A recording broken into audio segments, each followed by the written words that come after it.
We want to have an account management strategy. So what is that exactly? We want a 30, 60, 90. We want to look at the enrollment monitoring, meaning, hey, do we want to, like in the first 30 days, once people enroll, is there any issues people have? Is there deadlines for carrying over continuity of care? If nobody's talking to you about continuity of care, then you should probably have a broker that's like helping you out with that or chat with them. If you have a broker that knows PEO, they should get ahead of this stuff. If you have a broker that's opposed to you going on a PEO, but you guys really want it and they're a little resistant, well, that's probably why you're going on the PEO, right? 60 day. This is where we start to see issues from first 30 days. Were they resolved? If the same employees coming into the office, now we need to decide, is this an education thing on the employee side? Is it something that we as administrators did it incorrectly internally? Or is it the PEO is not doing their job? It's one of those three.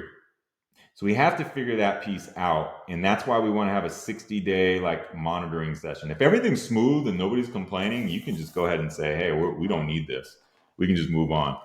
And again, look, once we say, hey, like we're making some noise, we put in a support ticket, we call our rep, we email somebody, we say, hey, our employee needs help. What's going on here? At 90 days, if we haven't resolved it, then that kind of tells you the situation you're in. Maybe we made a bad decision. Maybe it's time to look at something else. Maybe maybe we got to start getting a little bit aggressive and figuring out like how do we get out of this contract and wind it down. But it is a lot of work to uninstall a PEO after you just put your employees through this whole process. And it could be a lot of work to go ahead and vet out another solution. And if you do, how long is it going to take you to do that? Do you have the bandwidth to do it? Again, that's where like some people, they do it on their own.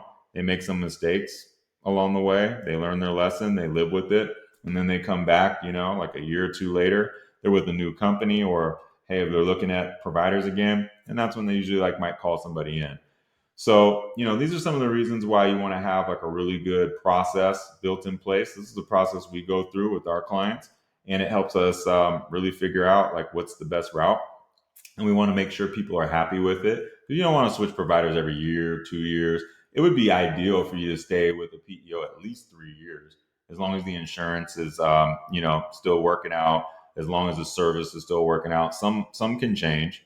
And, again, if change is something that you're afraid of or something that you don't like, that's why in this process in the beginning, we want to start bringing up like, hey, what is our strategic workforce plan? Are we going to go from 5 employees year 1 and 2 to 20? Or are we going to go from 5 employees to 105? What's the difference? Right? There's a huge difference. But how do we want to manage that change?